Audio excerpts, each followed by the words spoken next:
یو ځل یو سړی راغی، یو سړی د شام نه مدینې منورې، حضرت ابوبکر صدیق رضی الله عنه بادشاہ خلیفہ نیغ لال حضرت ابوبکر صدیق صاحب لا اخو عام انسانانو غوندې ژوند به یې تېروه، نو دروازې یې وواله، دروازې خشته وه ښکلې وه، نو حضرت ابوبکر صدیق رضی الله عنه والا راووت، نو دا مېلمه ورته وي د شالین د شام نه راغلی دی، نو هغه کور ته بوت، چې کور ته یې بوته نو خپل بیټک کې یو کټ پروت و چې هغه هم د کجورو په بونو بلېدلی، د کجورو د پاڼو نه بون جوړېږي او هغې کې هغه بون شلېدلی و. اوس هم که ستا زوکیالي نو بعضې کټې بون شلېدلي لاندې د هغه بون ځوانن دي، بون شلېدلی نو مېلمې په هغه کټ کې کېنو، نو مېلمه دې لږې وایي بار دروازې څومره ښایسته ده او دننه غریب کرې زم نشته. مېلمه ورته څه وایي؟ وایي دا نبی علیہ السلام خلیفه ته ابوبکر زه له شام نه راغلی مو ډېر قرضدار او په ډېر لوی امید تاله راغلی، بچي نار شوي دي، وږي دي، تجارت کې تاوان نه شو، هر څه مې بیلل، خپل سر خو مې بیللی دی، هېڅ هم نشته، الټه را باندې ډېر لوی قرض راوړېدلی دی چې زما بچي او زما ښځه نه شي پوره کولی. تاله راغلی یو خو ته امیر المؤمنین د مسلمانانو بادشاه خلیفہ و امیر المؤمنین د مسلمانانو، او بل امیره مې مالداره مې، دو امیره یې، یو د مسلمانانو بادشاه، یو امیره مې، نو ما سره لږ مدد وکړه بچي نار اوږې نغور دي او قرضداران مې تنګوي، د خلاصوالي درک نشته چې قرضه خلاصه کړي. حضرت ابوبکر صدیق رضی الله عنه ورته وی لار درته ښیم، وی لار شه حضرت عثمان هغه ته به د خپل الوې چې زه قرضدار یم مسلمان یم، به دې مدد وکړي. دا ګوره یاد ساته که یو غریب سړی یو سړي له راغی او ده سره څه نو بل مالدار دی ورته وښی. رسول الله صلی الله علیه وسلم فرمایي دقسې یو صحابي راغی او غریب نار وږي بل ملګري ورته یې ورشه فلان کیله هغه به صدقه درکړي، چې هغه له لاړه هغه صدقه ورکړه، نو رسول الله مبارک په ډېر زیات خوشحاله فیده ښه چل بله د سره نو بل و شرمول به هم نه کړ، نه شرمول هم ګناه ده. بعضې سړی چې څوک راشي صدقه نو په بل غریب یې ورونی تنګورو مقصد یې دا ګناه. وی عثمان صاحب له لاړ شه به دې جت ورک، وی زما خو بادشاه سلامت ډېر لوی قرض دی د تا پسې راغلی، ډېر لوی قرض دی تا پسې راغلیم. وی بچی ما سره خو څه نشته، درې ورځې شوې بچي مې نار دی، تا بچي مو ګرې درې زما بچي م نار دی وږي، ما سره څه نشته، خو زه راته لاره ښیم ته ورشه عثمان صاحب لا دا زموږ د حضور پاک طریقه ده، به دې مدد وکړي. وی ډېر لوی قرض مې دی که نه، وی ستا د سوچ نه هم د هغه سخاوت زیاده، تا سوچ چې کوم دی ختمېږي د هغې نه پته هغه سخاوت شروع کېږي. ته ورشه بې دلیل به غواړي امیر المؤمنین ته خو بادشاه پتا خو مې حق دی بې دلیل یې دله غوښتی شم، به دلیل غواړي.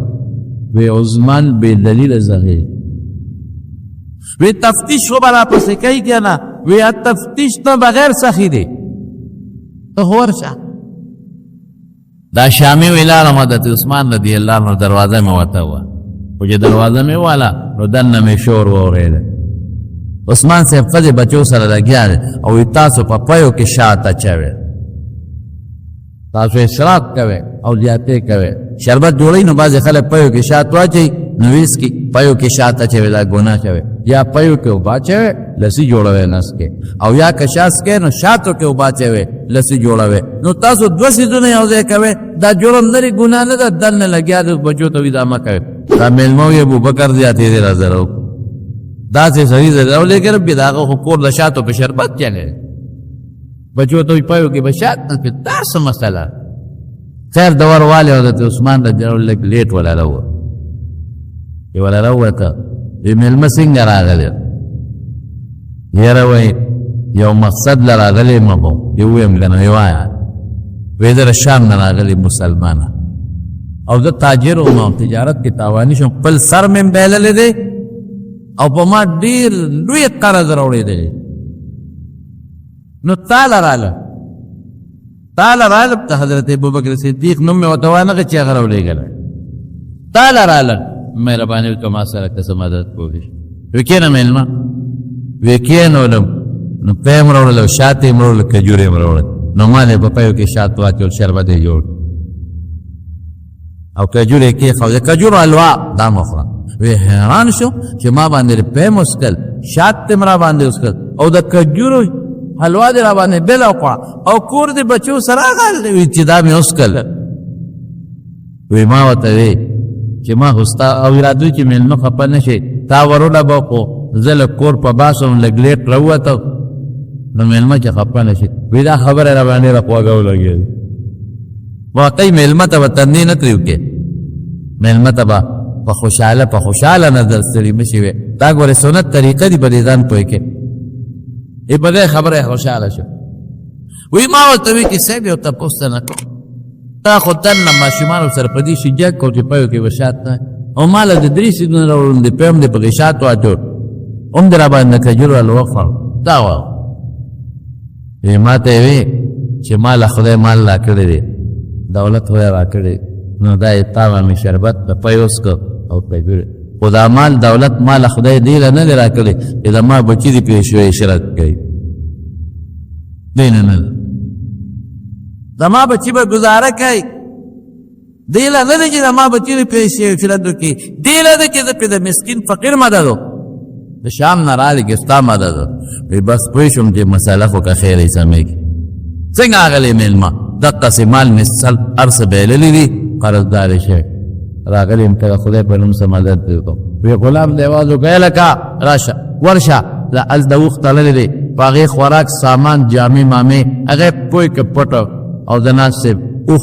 ډک د سامان راکړه. ما دې وی دا ونیسه ځه کوټ، دې کې جامې هم دي، دې کې د خوراک سامان هم دي، دې کې هر څه دي. وی مجلس صاحب زه چې سره راغلم هغه غواړم، ما باندې 3000 اشرفی قرض دی، دا خو مې د بچو خوراک شو، 3000 اشرفی را باندې قرض دی، دا هغې نه راغلم. وی راته وایي چې بچې په دې اوښ کې مې خزانه درته ایښودله، 6,000 پکې پرتې دي، 3000 دې قرض شو او دا یې د بچو خوراک سامان شو وګېري او 3000 باندې ځان له کل تجارت شروع کړه. اوهو وی مې چې کاکاجي دا اوښ وی اوښ ته پیاده راغلی، په دې به سور شام ته لاړ شي. مې دا اوښ بدله بیا څوک راولي؟ شام ته دا سامان په اوښ یو څه اوښ بدله څوک راولي؟ وی بچې اوښ هم ستا. ډېر خوشحال، دې ته غني وایي، دې ته سخي وایي، د خالې ته موږ هم سخاټ. هاي هاي هاي هلکه چای به تورس کې که شنې سخي د چې ورشي کور ته تورې بس کې که شنې بس مړه. دې ته زه په پښتنو کې ټیزن سات ویلی، دا ټیزن سات تورې بس کې که شنه او ته سات دی شنه پکې چا راوستی شنه خو خلک سي خو ډوډۍ پسې یې ډوډۍ راوړه. ادمون شیخ صاحب شهید رحمت الله علیه هغه یو سړي د چاوي تورې بس کې که شنې، هغه اول به تورې وسکو، بیا به پسې ډوډۍ وخورو، بیا به پسې شنې وسو. د دې جواب دقه ده، تورس کې که شنې، د دې مطلب دا زمون سخار. او زر به ته وایي یاره پې خو نیسته نو، وی سره به اوس ته ګوره بیا چې بیا پې پیدا کړي او که نه پیدا کړي. او باید سړی د مېلمه په مخ کې بچو ته غصې کوي، د مېلمه مخ کې بچو ته غصې کول خو دا مطلب دا خو مېلمه په سر والی، هغه هوښیار یې بس پوهېږي چې سړی پکې نه دی نه دا به نه. وی چې دا اوس مې د پړي نه ونیوه نو مې شکریا ادا کړه. حضرت عثمان شکر ستا زه شکریا ادا کو، شکرا لک ستا شکریا ادا کوم. وی ما ته وی زما شکریا ما ادا کوه، د حضرت ابوبکر شکریا ادا کړه. ما ورته هغه نو یاد کړې، زما شکریا ما ادا کوه، د حضرت ابوبکر شکریا ادا کا چې زما هم د ثواب موقع پیدا کړه او تاله هم د ثواب موقع پیدا کړه. وی مې چې ته څه خبرې چې د ابوبکر را لېږلې دي، وی نورو خبرو کې ګوتې مه وهه، زه په مخه زما به هم ثواب وجي او ستاسو به هم کار وجي ثواب وسي. او صحابه وی مونږ چې مدینه شریفه ترالو هجرت موږ مهاجرین وی نو په لختو کې به ترخه و روانه وي، بوی به کاو بدبوی اوبه یو څو کویانو پکې خواږه باقی ټول د دریاب د سمندر دریاب نه راغلي لختی چینه پزمکه کې دنه رګونه د دریاب ترخې مالګیجنې اوبه صرف یو څو کویان پکې خواږه یو ته به بیر رومه وي هغه کوي د حضرت عثمان صاحب د یو يهودي نه په بیا واغشته مسلمانانو ته وقف کو بومبه ډېر لوی تکلیف وو صحابه چې رالل ډېر لوی تکلیف وو دوبو او دا کوي په ټولو کویانو کې لږ آباد او ډېر وو د يهودي هغه به وبا دې خرڅولې نو چې خوخه به وبا به ورکول چې به خوخه نه وجرنده به والا چې چاله به خوخه ورکول چې چاله نه خوخه نه ورکول نو رسول الله مبارک اعلان وکړ وې څوک به چې دا کوي والی خو خپل برقه د مسلمانانو سره شریکه کی خپل برقه د مسلمانانو سره شریکه دا معنا چې څنګه ته دیو بس کی چې مسلمان هم تس کی خدای له والی رسول له والی داغه په حکم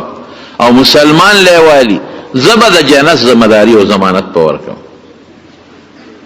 عثمان رضی الله عنه لاړ يهودي ته وی دا کوي را خرڅ کا وی نه خرڅو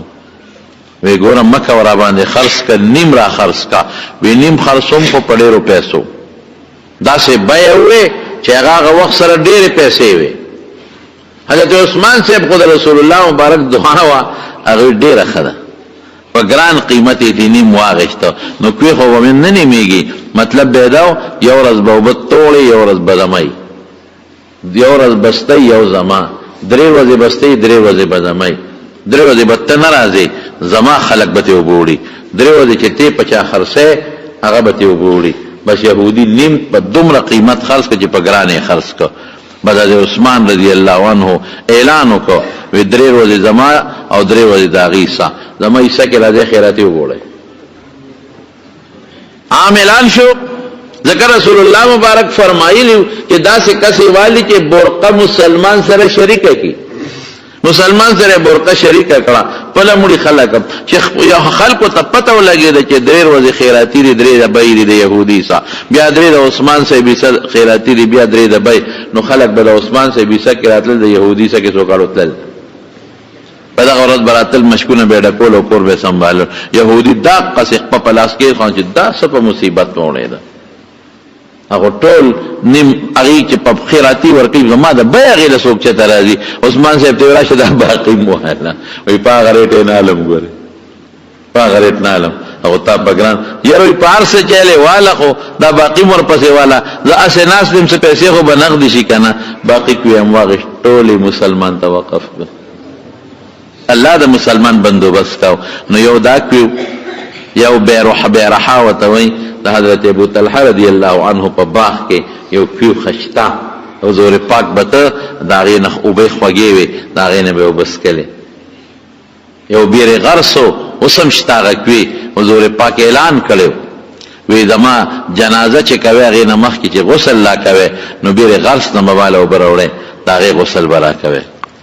بیر بوزاو بیر عهنو دا یو سوق یانو په مدینه شریفه کې داغه وبخوږی وي باقی ټول ترخی وي نو صحابه پکې بیماران شو نه جوړ شي حضرت ابوبکر صدیق بیمارو او خپه او جلل به حضرت بلال هغه بلال چې په مکه کې هغه سونه تکلیفونه رسیدلي مکه مکرمه کې څومره په تکلیف کې او غریب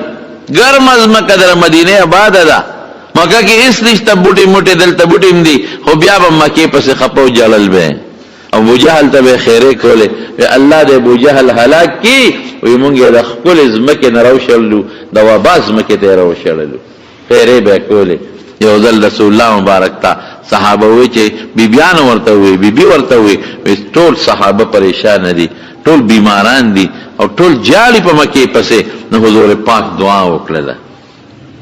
دا سه دعا وکړه چې مزیدار دعا وکړه اللهم یا الله بارک لنا فی مدینتنا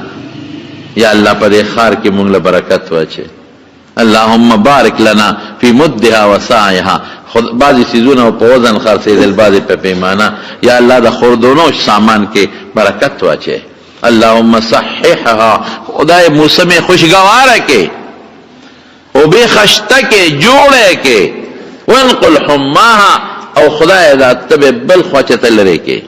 دا تبت لري کې رب العالمین دې سوالو کو نو رسول الله مبارک سبا صحابه ته وی خوب می ولید نو په خوب کې یو تور خزوا ببرسر وا بد شکل وا او د مدینه نه وته جحفه ته لاړه وی ما اولته یا رسول الله الله رسول دې خوب تعبیر دې سو است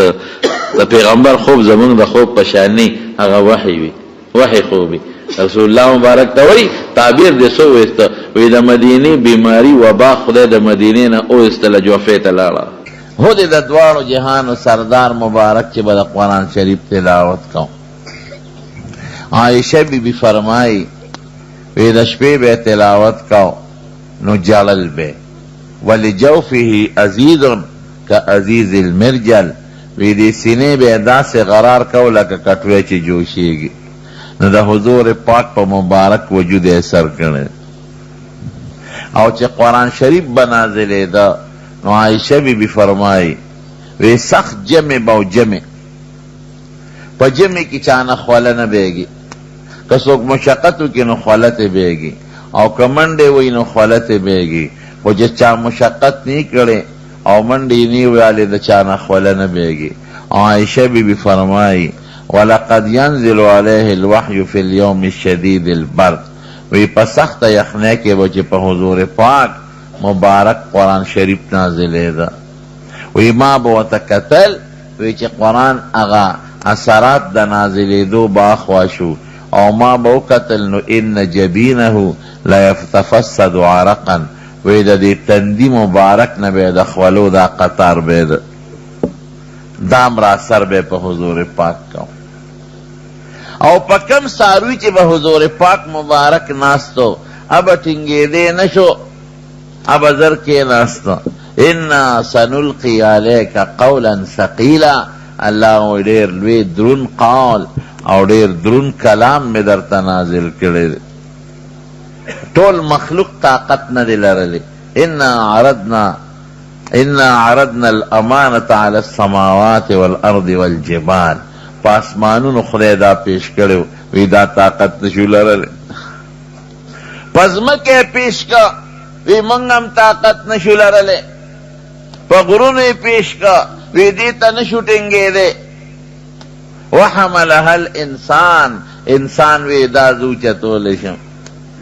زدا طاقت لرلشم اللہ وی وعدہ خوی راسا روکلا او دی انسان خو طاقت وی لرلشم و بی وعدہ پورا نکلا سنگا انہو کان ظلوما جہولا نا پویو کنا پوی نشو او نا پوی دے او پزان زیادی اکڑی دے دمرلوی بارو چطول دا آسان کار ندے منگ نا اللہ تا پوس کڑی دے پاغ وقت کی چلا منگ دا مورنا او دا نکن لا پیدام نو الستو بربکم ستاسو رب نے پیو آواز جواب منگ ورکڑی دے قالو بلا ولنا رب زمون پروردگاری مون خطا منو زما قرآن پزان بار کوئے بالکل بار کو دا طاقت مونگ لرلی شو رونو قرآن شریف دیر لوی دا زور کتاب دے یواز دا سننا خوچ سڑی پخوان ورتق وگیگ دی او سڑی پخوان باندی لولی نبی کریم صلی اللہ علیہ وسلم بدا قرآن شریف تلاوت کو دش پہ کافرانو بہت اقوی خوضا درے کافرانو پا مکہ شریفہ کی دا یونم ابو جہلو نالوی شیطانو پا کی دا دویم نم اخنس ابن شریقو او دریم ابو سفیانو دا بیا رست مسلمان شوید آغا وقت کی دا کافرانو دا یو گن او دا یو قوم او دا ڈل سردارو دوی راللو دا حضور پاک دی تلاوت تے وقت کے خان یو گوٹتا او درید او بلبل گوٹتا او بلبل گوٹتا او پیغمبر علیہ السلام تے ندی خبر لگیا دا قرآن شریف تلاوت کی دا شپے لگیا دے دم رخ کل تلاوت بے کو او دام رب اگد ولارو عائشہ بی بی فرمائی حتی تورمت قدماہو ادا خپے مبارکی بے اوپر سے دے تلاوت کوي دی ورته غوږ ایښی دی. خو دا درې واړه د یو بل نه دي خبر، پټ راغلی دي چې د سحر رڼا ولګېده درې واړه روان شو، نو په لاره یو بل سره میلاو شو. یو بل ته ویې لکه تا څه کول، او یو بل نه پټو. بل وایي تا څه کول، بل ورته وایي ښه نو تا څه کول. درې واړه پوه شو په یو بل. د ابوجهل ورته وایي دا هلکه بس یو بل نه ملامته کوو، مونږ ټول راغلي یو د دې هلک دا کتاب مو اورېده دا قرآن، ګورې بیا به نه راځو. ښه وعده وکړئ چې بیا به نه راځو. هسې نه چې د مکې دا خلک زمونږ نه خبر شي، بیا به وایي مونږ ته منې کوې او په خپله د شپې راځئ، شپه ورته روڼوئ، دا ټول به مسلمانان شي. وعده وکړئ، وایي وعده ده نه به راځو. ورځ تېره شوه چې ماسخوتن شو، د هر یو په زړه خارښ لګېدلی او هر یو وایي دې درې واړو کې وایي د ملګرو مې قسم کړی نه راځي، راشه زه به لاړ شم. راغلی دی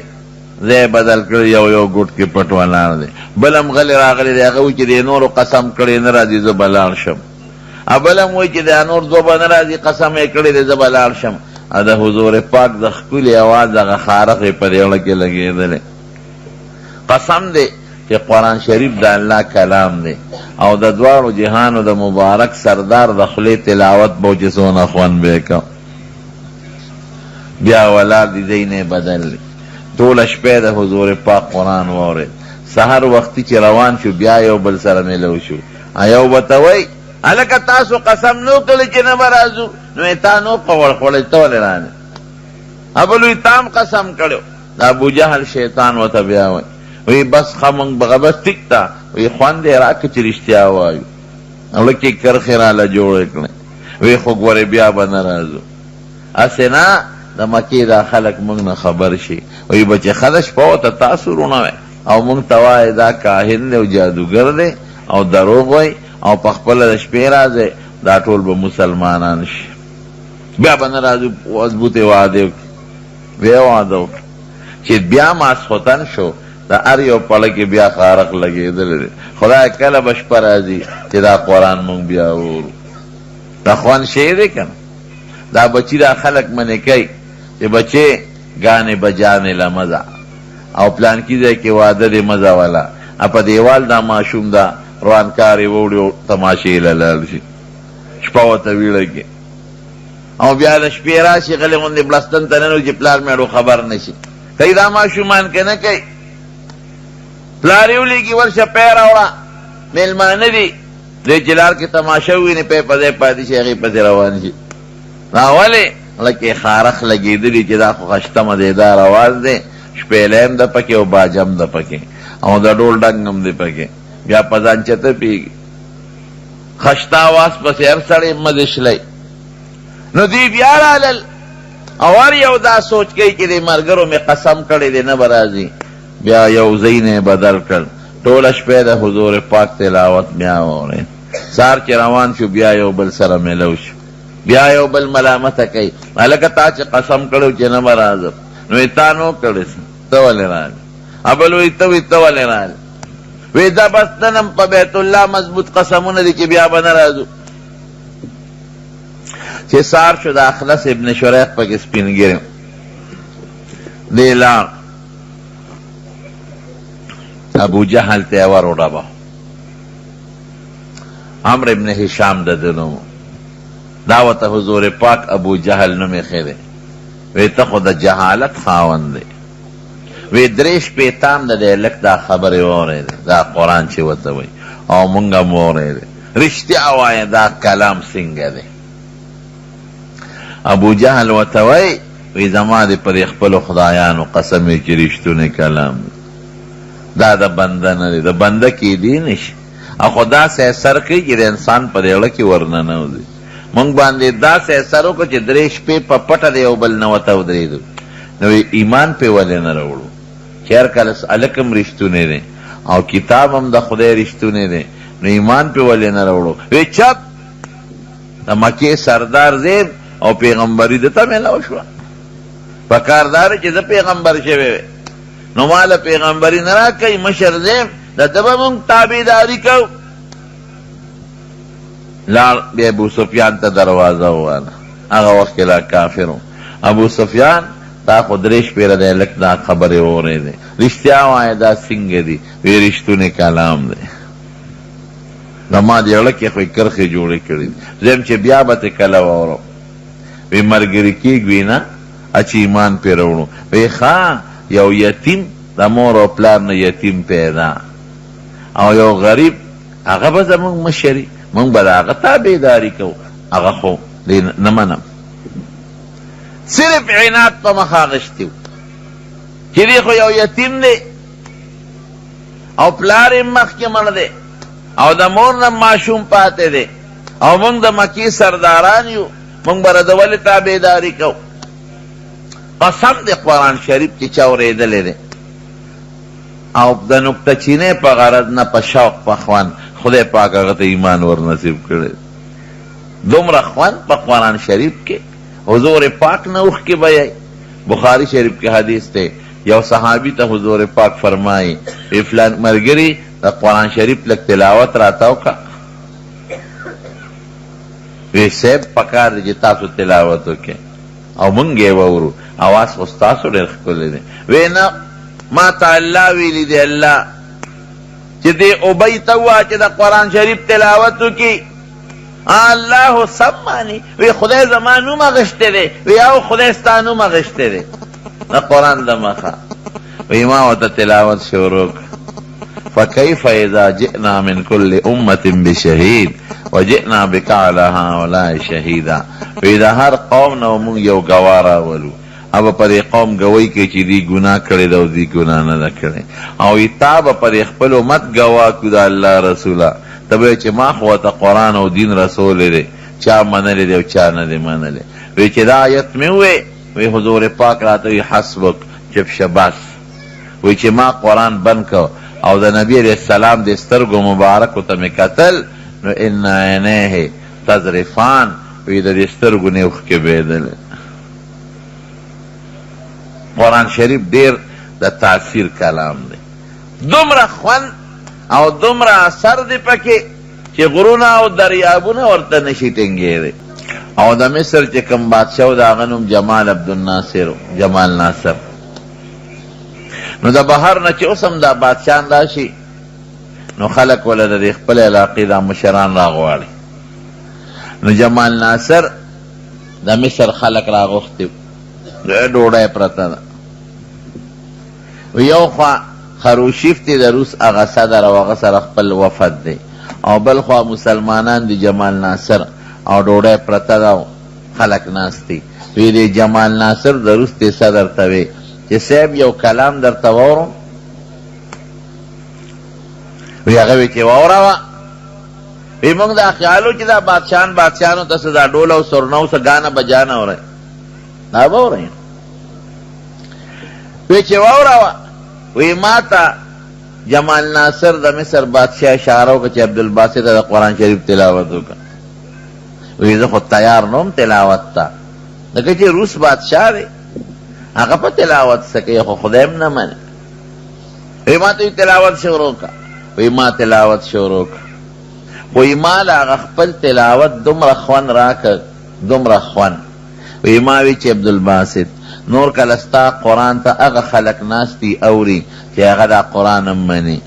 چې په کوم پیغمبر نازل دی هغه هم مني او چې کوم الله نازل کړی دی هغه هم مني. او نن ستا د قرآن شریف تلاوت ته هغه خلک ناست دی چې نه دا قرآن مني نه پیغمبر علیه السلام مني او نه خدای مني. روسیان خو خدای هم نه مني. ډېر خوند یې راکړ. وی دومره لذت او خوند یې مال راکړه چې جلا راله او د هغه جلا د وجې نه مې اواز بند شو نور تلاوت مې نه شو کولی. وی چې مخامخ مې وکتل وی د روس هغه بادشاه هم جړل او چې کوم وفد ورسره دی هغې ټول په جړا دي جاړي. وی جمال ناصر ته وایي د روس باچا چې جمال ناصر دا دې راته څه قسم دې دی خو زما په دې رګونو کې په دا وینه او په دا زړه کې لارې پیدا کړې. دومره د خوند کلام نه سره ډول شته چې خوند پکې پیدا شي نه شپېلی شته چې خوند پیدا شي نه باجا بعضې وخت کلام سره دا شي استعمالیږي نو کلام کې خوند پیدا شي. دې خو څه بل شان اثر وکړو زما په دې زړه کې خو یې لارې جوړې کړې. منگ لخوی جڑا راوستا دا سشی دے وی دا زمونگ دا خپل رب کلام دی دا اللہ خبری دی قرآن شریف دا اللہ خبری دی نو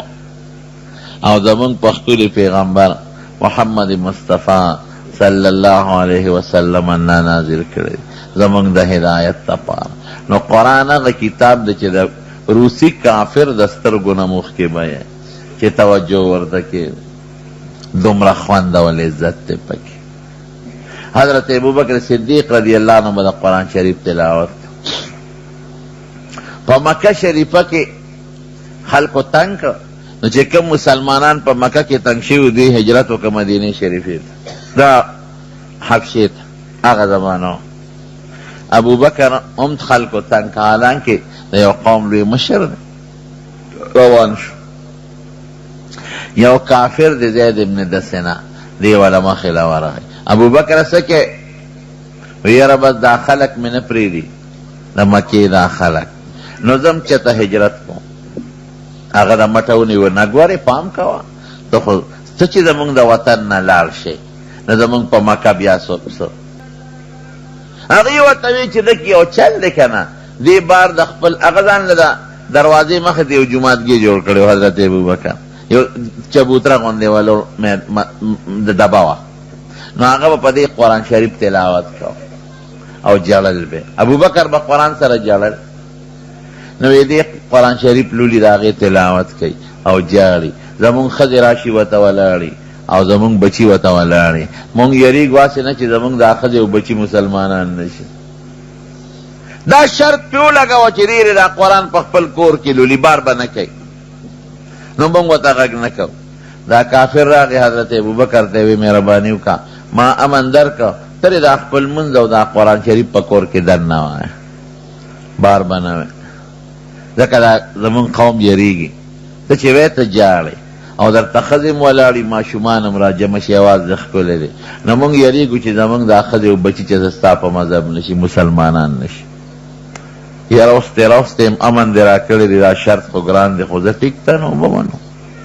چی سمودہ تیرہ شو حضرت ابو بکر بکورو منس کا تلاوت بے کور کا بار روت بیا پاک اخپلا دے پاچے بوترے تلاوت شورو کا منس با لگیو پا مانزکی بے قرآن لستا او جلل بے بیا دا مکی خلق رانل ما شمان با وطا ولارو خزدتا بے قتل او قرآن تا بے غوگی خودو لویا ڈالا با وطا ناستاوا کافر رالل دی چاچے امان ورکڑو دی زید ابن دسنا دتاوی چی سالی دا شرط خلاف ورزی کرنے اگا خو بیاغا قرآن بار شورو کا او بار روت ورشمنے کا یار دن اخپل قرآن وی او یہ منگ بار نپریدو والا راغی ابو بکر تا خو گورا ما امن در کرو او پتا میں دا شرط لگولیو چی تبا دا قرآن شریف دن نوی دا منز دن نکوا بار بنکے دا زمون قوم یریگی چی زمون خزی و بچی مسلمانان بشی چرا دا قرآن اوری نو تا میرا بانیو کا دا شرط پابندیو کا اکنی مال اخپل من واپس رکا قوم دے بار نپری دی دا دے دون کاچا باندی پا دے ڈپا جنگ دا سرکی نو چی دا ما پا امن کے نو دا ما بیدتی دا مالا بیا اخپل من واپس رکا تا پیشا و کار دے پیشا او یادن دے اخپل قرآن لولا حضرت ابوبکر صدیق و تسوئی ویتا تا ما اخپل من واپس کا زب نشم صبر دے امدادی دروازے مخ کے بدا قرآن لولم دلتا بے لولم پدی دیپا بدا قرآن لولم او کتوے امان تا تا مخپل امان واپس کمال دا اللہ و دا رسول امان کافی دی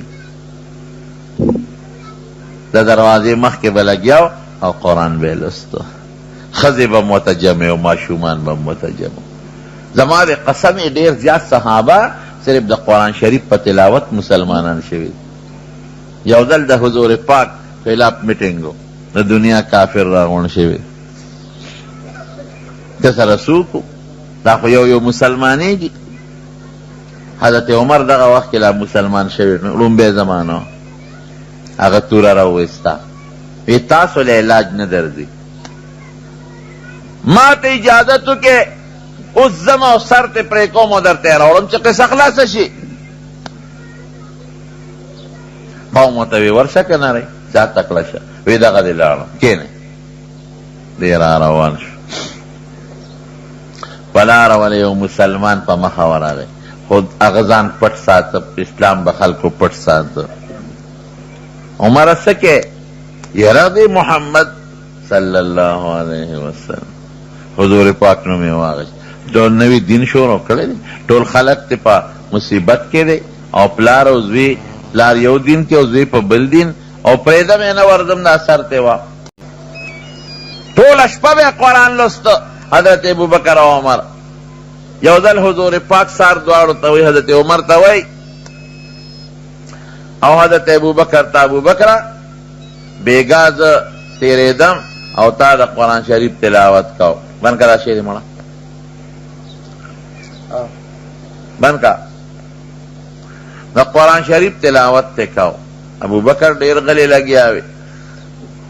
حضرت ابوبکر ورته څه وایي؟ قد اسمعت من ناجي، چا سره چې ما رازداري کول هغه ته مې صاحب اورول، زما الله زما پټه موري. عمر ته وایي عمره ډېر په تیز اواز لګیا وي. او ورته څه وایي؟ وی صاحب اوقظ الوسنه، اوده مې راویښول او ترېدو او شیطان مې شاړه.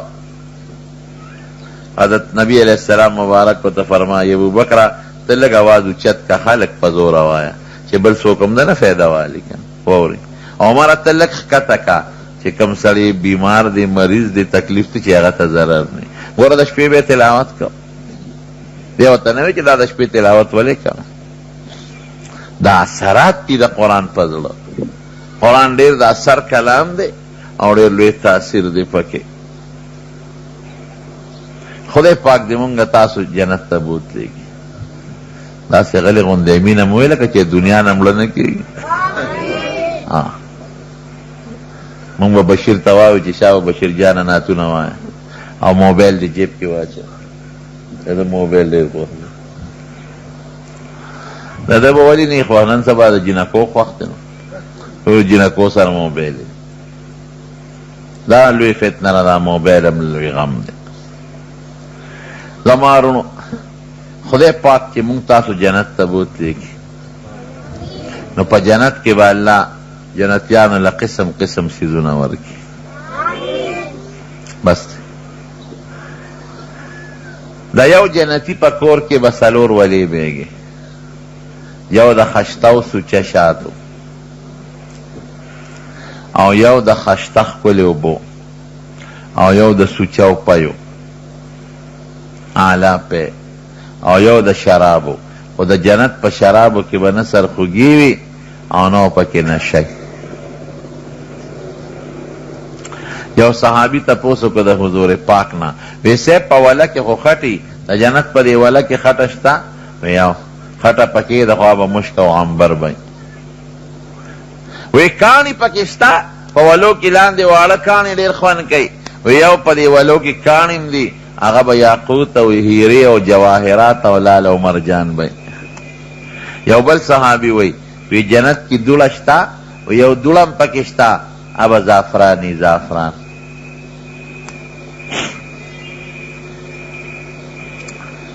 او هر جنتی لبه خدای پاک کم از کم 2 یا بیبیانې ورکړي، دی کم از کم اندازه ده، هدې نه زیات هم کیدی چې خو کم از کم 2 وي. او هغه به بیبیانې څونه خشتی.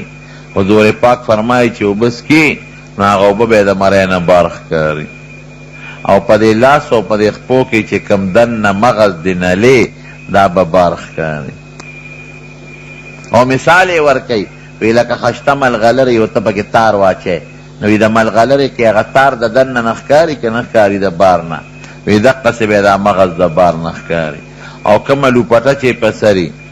هغه چې سر یې پې تړلي رومال سرپیچک، د هغې قیمت به د دنیا او ما فیها نه زیاتي. او کومه خوشبویي چې پورې کوي، که د دې نوکو مرپوټې غوندې دنیا ته راله، نو څوک به د خوشبویۍ د لاسه په دنیا کې ژوند تېر نه کړي. او نرم پاسته قسم قسم جامې، درزیان پکې شته که نشته؟ نه درزیان پکې نشته. د انارو د بوټي په شان بوټي به هغه ته یو بوټي انار به روشو کوي، په میانځ به یې مات کړي، د ریخمو جوړه به ترې راوځي، او د هر چا په وجود به فټي خشته جامې. هرونو یو صحابي تپوس وکړه د حضور پاک نه، وی صاحب اسونه پکې شته په جنت کې؟ وی خدای دی ولا بوزا وی د سور یاقوت اسپدله خدای درکی وی خپه به پیوانه او وزر بی چې کم دی ته پیتزان رسول غواړی الته به دی رسی ولکم فیها ما تشتهی انفسکم ولکم فیها ما تدعون الله وی چې پزړه کې دې څه تېرېږي هغه درته جنت کې ملاوي او چې څه غواړی هغه ملاویږي نو ویې لکه نسوار پکې شته که نه ولې نسواري به وایي چې زما د سر نشه پکې نه زه په جنت څه کوم او چې څه غواړی پکې شته نو پکې دا نسوار به سګرټ چیلم به یې که به نه نه دا به پکې نه دا ولې دا دې داسې خاص څیزونو ته به د زړه کې شوق نه راځي چې ویې غواړې خدای به درکوي خو دې ته به شوق نه راځي نه سګرټ ته او نه چیلم ته او نه نسوارو ته دې ته به د شوق او اشتها نه راځي نه پکې ستړی شته او نه بیماري شته په جنت کې او نه د ژوند ختمېدل شته او نه جګړې شته او نه بوډاوالی شته ورونو دا جنتیان به خدای پاک یو میدان کې را جمع کړي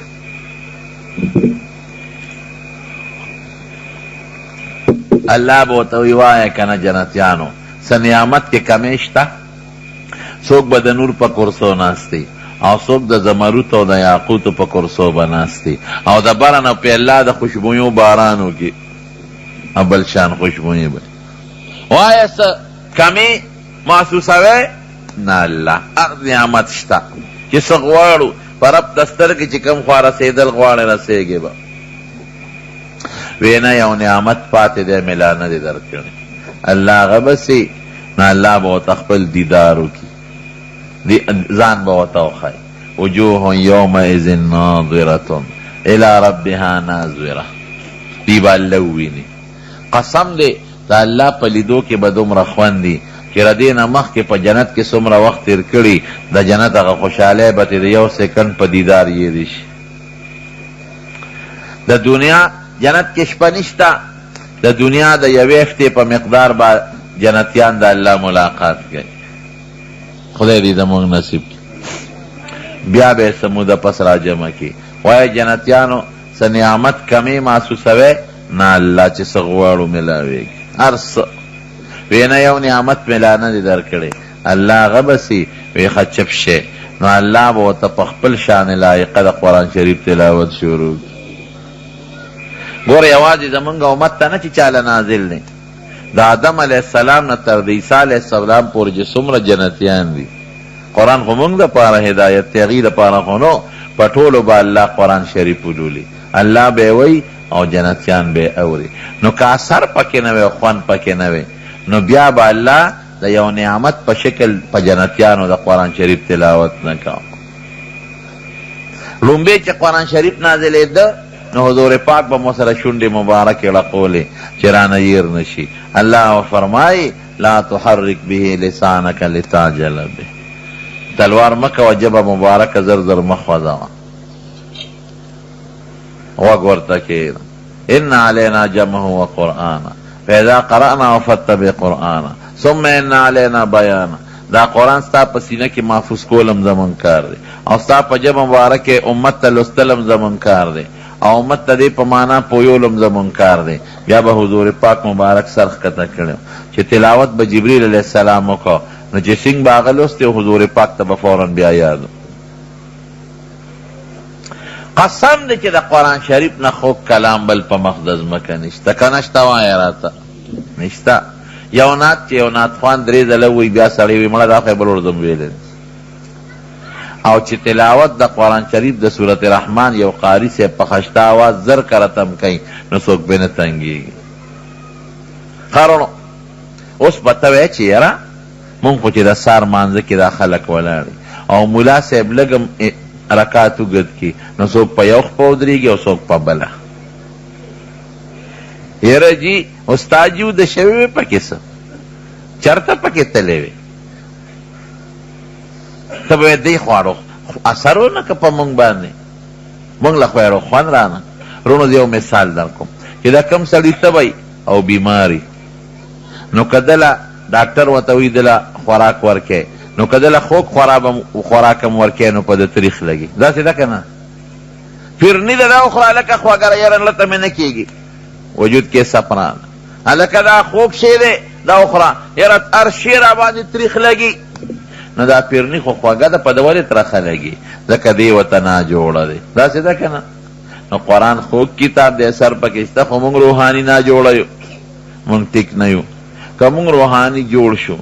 او ناجوړ روحاني مرض هم ختم شو نو قسم دی چې قرآن شریف کې ډېر لوی اثر د حضور پاک په زمانه کې 1,40,000 کسان خدای د قرآن د برکت د مسلمانان کړل نه د قرآن اثر شو که حضرت عثمان رضی الله عنه په کور کې قید شوی و خلیفه او باغیان ته تو شو باغیان ته تو دی او دی په کور کې غریب ناست دی د قرآن شریف تلاوت کوي قرآن شریف باندې پروت دی یوه شوه وی دویم څه دی وی زما په حق کې خدای پاک قرآن شریف نازل کړی دی دا ډیر آیاتونه زما په حق کې نازل دي ومن عنده علم الكتاب دا یو آیات دی ما نه سره یې شو دا را د په حق کې نازل او ما سره پیغمبر علیه السلام ډیر محبت او ډیره مینه کړې ده وی دا سړی دا عثمان وی دا د پیغمبر علیه السلام خلیفه دی او دا هغه د دوو لونو خاوند زوم خدای ته وګوره ما د خپل ښکلي پیغمبر نه یو حدیث اورېدلی دی هغه دا چې وی تاسو ای د مدینې خلکه تاسو سره فرشتې ګاونډ کې ګرځي او سم شی دا سړی مه وجنې د مسلمان مینه مه تویوې یعنې بیا به دا فرشتې در نه لاړې شي د خدای غضب به راشي او ما د خپل پیغمبر نه اورېدلی دي چې د الله توره ستاسو نه په تیکې کې بنده ده او که تاسو دا توره یو ځل د تیکې نه راوویسته نو تر قیامته پورې به ګورې بنده نشي الله الله فی هذا الرجل د خدای نه ویریږئ دې سړي ته ضرر مه رسوئ هغوی څه وی هغوی اخوا کې وي دا عثمان هم مړ کې او دا یهودي هم مړ کې عبدالله ابن سلام یې یاده حضرت عثمان سر روچت وی زما یو خبره وره وی خلکا وی تاسو ته خو پته ده چې دا جومات مسجد نبوي دا مدینې ته چې حضور پاک راغی نو بت رخې وې خوږې اوبه نه وې وی او بلکل وی ما د یو یهودي نه کوي واغشته په خپل ذاتي پیسو او مسلمانانو ته مې وقف کو او وی حضور پاک فرمایلی چې چا دا کوي واغشتله به الله جنت کې اوبه ورکي ویلیو که نه وي او وی کوي چا واغشوې تا وی مسلمان ته مې وقف کو ماله به الله جنت کې کوي راکوي وی بلکل دا منو وی ظالمانو نه هم د هغه خپل کې اوبه په ما باندې کړي دي ترخې وبس کم خو وی حضور پاک کو فرمایل چې دې جومات له به ځمکه څوک والي که چا واغشته نو جنت کې به ولله الله د دې بدل کې ځمکه ورکوي وی ما په ذاتي پیسو هغه ځمکه اغشتې ده وی نن مې هغه جومات کې مونځ ته نه پرېږدی وی دا دې منو وی ښه حضور پاک د تبوک د جهاد دپاره چنده غونډوله وی څوک به چنده ورکي وی رالم د نیم لښکر انتظام ما وکړو وی حضور پاک کو فرمایل چې نن نه پس عثمان هر څه عمل کوي د دې به خدای جنت ته بوځي مالا د حضور پاک یو لور په نکاح کې وه بیا هغه چې وفات شوه بله یې راکړه چې هغه وفات شوه وی که درېیمه لور وې ابه مې مسوان له ورکړې وه وی خلکو تاسو ته نه دي معلوم چې زه حضور پاک او عمر او ابوبکر رضی الله عنهما د احد په غر ولاړو په دې غر زلزله راله وی حضور پاک وله خپه مبارکه راوبروله اسکن احد غلی شه احده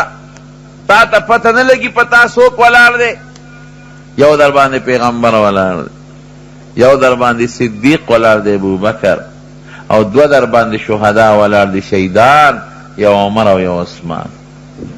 زه یاد کړی قسم دې ډېره مینه یې وه د حضرت عثمان سره یو ځل حضور پاک مبارک ملاستو ډډه یې دقسې والی دې کې حضرت ابوبکر راغی هغې هماغسې ډډه والی وه بیا حضرت عمر راغی هغې هغسې ډډه والی وه چې حضرت عثمان راغی زر دغسې کېناست او پر خپو مبارک وی صادر لاندې پورې خور حضرت عمر ورته وی صاحب وی ابوبکر راغی وی تاسو مغسې ډډه والې وه زر عالم هغسې هم ډډه والې وه او چې عثمان راغی نو زر کېناستی او زرم په خپو صادره ورکه دا ولې وی عمره د هغه چا نه ولې حیا ونه کم چې د اسمان فرشتې ته حیا کوي نو ای باغیانو وی حضور پاک د احد د غر د پاسه نه دی ویلې چې غلی شه احده یو در باندې پیغمبر ولاړ دی یو صدیق او دو شهیدان یو دیم ویلی دی وی اشهدو گواهان شه انی شهیدون زب شهید کېږم حضور پاک ما ته یو وصیت کړی دی چې یو کمیس بدل الله درکوي ګورې که څوک یې درنه په زور وباسي چې درنه چا پرځی اونه باسي که په زور درنه چا وستیک ته خو پرځا به چاله نه ورکوي د خلافت کمیس گوان شه زه به شهید کېږم شهید کېږم شهید کېږم ځان ته اشارې کولې وي ګوان شه هغې باندې اثر نو هغه باغیان راغې د قرآن شریف تلاوت ته بیا کېناست تلاوت کوي باغیان پې ورننوتل او د قرآن شریف د پاسه شهید کړ وینې په قرآن د پاسه پرېوتې اوس هماغه قرآن په استنبول کې په ترکیه کې پروت دی قرآن خو ډېر خوږ کتاب دی د صحابو زنکدن په قرآن وتی دی ډېر مؤثر او د تاثیر کتاب د قرآن شریف دا څونه اثرات دي څومره کربونه خلق په مخ د ځمکه مسلمانان دي دا د چا د برکت نه دا د قرآن د برکت د حضور پاک په ژبه به لوستی کېده او د الله کلام دی جبریل علیه السلام به راوړه دی غټه سر په ښځو یې سر وکړه پردې یې شروع کړې خلکو بلونه جمدې خښولې قرآن وایي لا تقتلوا اولادکم خشیة املاق نحن نرزقهم وإياكم ان قتلهم كان خطئا كبيرا لونه به نه وجنې دا فورا اثر چې قرآن آیت به نازلېده په صحابو به اثراتو په ماشومانو به اثر په مشرانو به اثر د قرآن عجیبه تاثیر ډېر لوی اثر دی حضور پاک یو ځل صحابه کرام په لاره روانو یو ځای کې خیمه خښه کړه د ځمکې نه د تبارک الذي اواز اورېده هغې ته پته نه وه چې دلته قبر دی ځای وار شوی حضور پاک ته الوی وی صاحب یو ځای کې خیمه خښه کړې وه د ځمکې د لاندې نه هم د تبارک الذي اواز اورېده وی هي المانعة هي المنجیه دا لاندې قبر د مسلمانو تبارک الذي یې ویلې ده په ژوند کې اوس هغه حدیث کې راځي وی په مړي د پاسه په د انسان به وزرې خوري کی او د الله د عذاب نه به بچ کوي نو قبر کوم فایده درکوي دی د قبر اثر دی کم کور کې چې قرآن لوستلی شي اثر به سي په هغه کور به د خدای قهر او غضب نه راځي آیت الکرسی او آیت دی چې دا څوک ماسخوتن اولولي اثر یې څه دی دې کور ته به شیطان نه داخلېږي بعضې بیماری د شیطان د دې ټونګې د وجې نه پیدا کېږي هغې نه به د خدای ساتي د یو صورت خپل خپل تاثیرات دي حضرت آخري بس یو ټکې ویم ختموم بعضې تاسو بوډاګان ملګري دوستان به وایي چې د هجرت دعوت ورکړو چې ته د مکې نه هجرت وکړو مدینې ته مونږ سره لاړ شه کال باندې پیغمبر علیه السلام صحابو ته پټ حکم ورکړه چې که څوک مدینې ته هجرت کوي نو لاړ دي شي حضور پاک فرمایي چې ما ته الله په خوب کې د هجرت ځای وښو چې هغه شګلنه ځمکه وه او د کجورو باغونه و پکې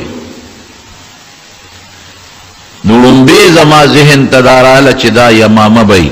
دا په یمن کې یو علاقه ده بیا راته دا خبره وښولې شوه چې درې ځایونه دي دې دریو کې ستا یو ځای د هجرت دی یو یمن دی یو بحرین دی او یو شام دی قنصرین په شام کې یو علاقه ده وی په خوبونو کې الله ما ته دا ښودل او بیا الله هغه د هجرت ځای مدینه منوره وښوله لکه څنګه چې د پیغمبر علیه السلام د نبوت نه مخکې به نبی علیه السلام خوبونه لیدل دغه رنګې د هجرت د پیغمبر علیه السلام د دین د خورېدو د اوچتېدو یو لویه ذریعه ده نو د هجرت نه مخکې نبی علیه السلام ته الله په خوبونو کې د هجرت ځای ښو چې خبره او تخکاره کړه چې د هجرت ځای مدینه منوره ده، نو پیغمبر علیہ السلام صحابو ته حکم ورکړ چې که چاتم تکلیفي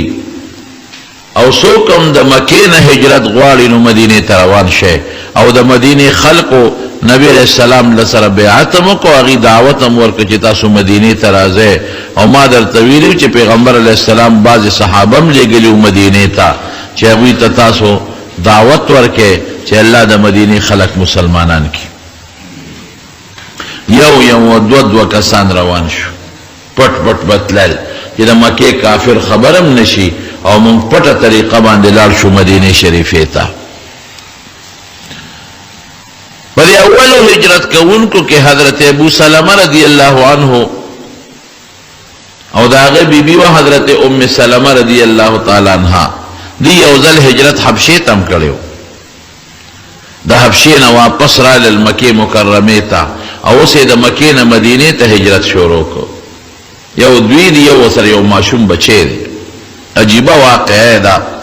د دې دواړو یو بل سره ډېر زیات محبت او ډېره زیاته مینه وه، د ابو سلمه او د ام سلمې. دومره مینه ده یو بل سره چې یو ځل دواړه کېناستل، یو بل ته وی راځئ چې یو لوز وکړو. د ابو سلمه دا ښځه ورته وایي د ام سلمه، وی زما د سره دا وعده ده که ته زما نه مخکې مړ شوې نو زه به ستا نه پس بل خاوند نه کوم. عربو کې خو به دا رواج و چې خاوند به مړ شو نو ښځې به یې زر دویم خاوند وکړو. زما وعده ده چې ستا د مرګ نه پس به زه بل خاوند نه کوم، او که زه مړه شم نو ته به زما نه پس ګورې بله ښځه نه کې چې ما تا دوه په دوه په جنت کې یو. دا خاوند ورته وایي وی زما د سره لوز دی، که ته زما نه مخکې مړه شوې نو زه به ستا نه پس بله ښځه نه کوم، خو ته دا وعده مه کوه که زه مړ شم نو خیر دی تا له اجازت دی که زما نه پس بل خاوند کې نو کولی شي، ځکه زه یوازې ګزاره کولی شم سړی یم، او ته خو ښځه یې یوازې ګزاره به درته ګرانه وي. دومره مینه یې وه یو بل سره. او بیا اتفاق دا چې دا خاوند مدینه منوره کې وفات شو، دا ډېره غمجنه وه. دا وایي ما تورې جامې اغوستې وې لکه په غم کې چې خلک تورې جامې چي، او ما وی چې دن به د خپل د مینې خاوند پسې داسې جړا کوم چې د قیامته پورې به خلک د دې یو بل ته حکایتونه کوي، یو بل ته به نقل کوي، داسې جړا به کوم. وی ځان مې تیار کړه، د مدینې یو بله ښځه وه، هغې م را سره ځان تیار کړه چې مونږ به ویر کوو جاړو ما. وی دې کې نبي علیه السلام مبارک را دننه شو. وی ما ته یې غږ ونه کړو، خو بلې ښځې ته یې وویل چې د کوم کور نه خدای دوه ځله شیطان ایستی دی هغې ته بیا شیطان را دننه کوی. یو ځل د حبشې هجرت شوی دی، یو ځل د مدینې. وی بس زه پوه شم، وی ما ته یو دم وخاو چې دا وایه خدای به دې غم اسان کړي. ما الله زما د مینې خاوند ابو سلمه، او ما سره د حبشې هجرت هم شوی دی او ډېر محبت و. وی داسې وایه چې اللهم اجرني فی مصیبتي، خدای په دې مصیبت کې ماله اجر او ثواب راکړي، واخلف لي خیرا منها، او د دې مصیبت نه ماله یو بهتر خوشحالي راکړي. وی ما وی چې دا دعا خو د پیغمبر مبارک د خولې د دا خو به زه شروع کم، خو زما د خاوند نه بهتر خاوند بلا بل څوک چې ماله به خدای راکړي، د ده په شان خاوند خو بل نشي کېدی. وی الله مې هغه دعا قبوله کړه، وی ماله خدای د خپل خاوند ابو سلمه نه بهترین خاوند راکړه چې هغه محمد رسول الله دی صلی الله علیه وسلم. خدای پاک د پیغمبر علیه السلام نکاله راوسته، د چا د خو بدل الله نه یېری. نو وی مونږ دواړه چې د حبشې نه رالو نو دې وخت کې د مدینې هجرت شروع کېده، نو مونږ ته اجازت وشو، نو زه او خاوند مې مدینې ته روان شو، او هغه ماشوم بچی چې کوم سلمه دی را سره دی. چې روان شو وی زما د قوم خلک رالل، او زما خاوند ته وی ابو سلمه ته چې دا خور خو مونږ په تا خرڅه کړې نه ده چې کله حبشې ته په سفرونو ګرځې او کله بل خوا په سفرونو ګرځې، دا مونږ خرڅه کړې نه ده، که ته چې ته سفرونه کې زه کوه او مونږ دا خپله خور لور راکړه. وی زه ترې جدا کړم، خاوند مې یوازې کړه. خاوند خو مې لاړ مدینې ته، او زو بچه پاتې شو وی دې کې د خاوند د قوم خلق رالل هغې وی تاسو ښځه زمونږ د قوم د سړي نه جدا کړه دا خو دا ښځه وه چې کوم خی بوتله نو حق یې بوتله به ولې م ترې جدا کړه نو بچې زمونږ کېږي بچې راکې نو یې بچې رانه زما د خاوند قوم یو وی یو ماشوم زویم رانه لاړ خاوندم لاړ وی ټوله ورځ به مې جړل او د مکې صحرا ته به ووتم هلته به مې جړا کوله او ډېره زیاته پریشان وم چې یا خدایه زما د مینې خاوند و هغه هم رانه جدا کامله او زما هغه د مینې بچی هم رانه جدا شو اوس به څه کوم عرب خو سخت خلک دی یا خدایه څه به کېږي وی یو ځل مې جړل په مکه کې او د مکې په دې شاړو بیابانونو غرونو کې د یو انسان راباندې رحم راغی هغه چې رحم یې راغی نو هغوی لاړل زما قوم زما تربورانو سره وته یې وی چې ګوره چې دا د خپل خاوند سره خوشحاله ده په مدینه کې او بل ځای هم خوشحاله ده نو تاسو پې څه کوئ پرېږدئ تاسو غوره دې لپاره وایئ خاوند سره خوشحاله ده نو چې ورسره هجرت کوي او سفر ورسره کوي تاسو یې څه کوئ نو یې زما د قوم خلک یې راضي کړل نو یې بیا هغه سړی لاړ او زما د خاوند قوم والا ته یې وی چې بس دا ښځه ځي خاوند له دا بچې وله راکې نو یې بچې یې راکه ماله نو یې ماله یو اوښ راکه وی زه په هغه اوښ یکې تنها سره د خپل بچي نه سوره شوم او مدینې ته روانه شوم څومره سخت سفر دی 400 بلکې 450 کیلومیټر مزل د مکې نه مدینې منورې پورې دی اوس خو لا نوی روډ جوړ شوی دا موټر وی دا خو لږ اسانه ده زوړ روډ چې کوم په بدر تللی دی هغه اوږد دی اصل 480 کیلومیټر جوړېږي روان یم وی عثمان ابن طلحه ما ته وی څه کې وی ما ورته وی چې زه مدینې ته هجرت کوم خاوند مې ملته دی بچې خلکو راته خو پټه وه قوم اجازت راکړه او د خاوند قوم بچې م راکړه زه م هجرت کوم مدینې ته وی ما ته وی څوک دي د سره وی ما ورته چې هېڅوک را سره نشته وی څوک خو به د سره خامخا وي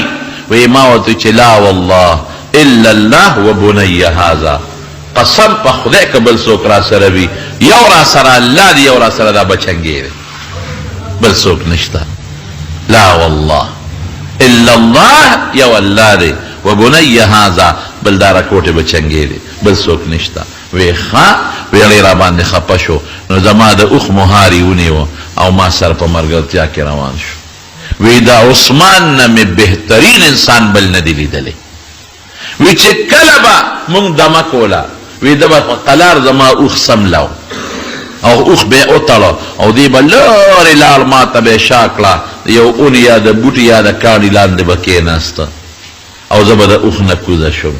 ما به خپله جد پوره که دبه مې وکړه او چې کله به زه په خپله پاسېدم او اوښ ته به وختم نو دی به راغی نو زما د اوښ مهار به یې ونیوه نو را سره یې دا 1500 څه کم کیلومیټره مزل وکړه او قبا ته یې ورسولم وی ما ته وی چې ستا خاوند به دې کلي کې د خلکو سره دی نو زما اوښ او زما بچی یې پرېښود او دی رانه واپس له وہ کافر لا مسلمان نه دی لیکن زړه کې دومره محبت او یو بل سره رحم خو د کافر په زړه کې وي نو بویه ته الله د هغې صله هغه عثمان له ورکړه وروسته خدای پاک هغه ته ایمان ور نصیب کړ داسې یو به ته حضرت عمر فاروق رضی الله عنه راغی نبی علیہ السلام ته کېناست ټول خلک پټ پټ بتلل چې څوک هم رونه نیسي وی د الله رسوله زه ځم مدینې ته لاړ شم وی ځه وی زه خو پټ نه ځم راغی د بیت الله نه تاو شو او بیت الله په مخ کې اعلان وکړو ای د مکې خلکو زه عمر یم پیژنی مې که مې نه پیژنی څوک نه پیژني ما پیژنی او زه روان شوم مدینې ته هجرت کوم که چا کې زوري را میدان ته دي شي نیغ لاړو صحابه تلل اخره کې نبی کریم صلی الله علیه وسلم ته حضرت ابوبکر صدیق راغی د ابوبکر دا خیالو چې د مدینې دا هجرت هم د حبشې د هجرت په شانتې دی او نبی علیہ السلام به نه ځي او صحابه به ځي وی د الله رسوله زما هم هجرت تړه کېږي که دې خوښي زه به مدینې ته لاړ شم وی ته ایسار شه ما پورې ایسار شه وی صاحب ته به ځې څه هجرت به کې څه وی انشاءالله چې خدای ما ته اجازت وکړي ته ما ته ایسار شه بس پوه شو دوه خانې واغشتې او په هغه دوه خانو باندې به د کیکر دا پاڼې خوړلې دا ګیاګانې چې سربي شي ځکه د هجرت خو 8 9 10 ورځې سفر دی هغه سربې کړې چې سربې یې کړې بیبي عایشه صدیقه فرمایي وی یو ځل نبی علیہ السلام د غرمې راغی د غرمې به داسې وخت و چې عموما به څوک د کور نه بار نه وتل مکه کې ګرمي وي نو څوک به نه وتېدل دا خبرې ولې کوي دا ملګري ته خبرې مه کوي شور ولې کوي د غرمې به څوک د کوره نه وتېدل عموما به خلک ودو وی نبی علیہ السلام راغی په سر مبارک صادر اچول چې وی څنګه را دننه شو وی ماته فورا ابو بکر صدیق ته مونږ الوی چې صاحب نبی علیہ السلام راغی وی دا وخت خو د ګرځېدو نی غرمې خو خلک ودي خو سلانجه پېښه ده ساجتې دی راغی وی چې راننه وه وی اخرج من عندک چې څوک در سري دا بار وباس یو پټه خبره کړه وی صاحب بل څوک نشته دوه لوڼه مې دي یو بیبي عایشه ده او یو بیبي اسما ده جباری څوک نشته وی قد اذن لي في الخروج وی ما ته خو د هجرت حکم وشو وی الصحبه د الله رسول زره مرګرتیا درخواست کوم ما ځان سره مرګري کا وی ته مې مرګري وی دوه خانې مې غشتې دي یو ستا نبی علیہ السلام په پیسو بالم اما بغیر ثمن فلا به پیسو نالم وی صاحب ما تعالی غشتې ده وی ټیک ته چې مال دې غشتې را او پیسې به در کوم په سوچ دې غشتې به در کوم علما وی ولی نبی علیہ السلام دلته خیراتی قبول نه کړو پیسې ورکړي د هجرت یو عظیم سفر دی او ډېر لوی د ثواب سفر دی د پیغمبر علیہ السلام مقصد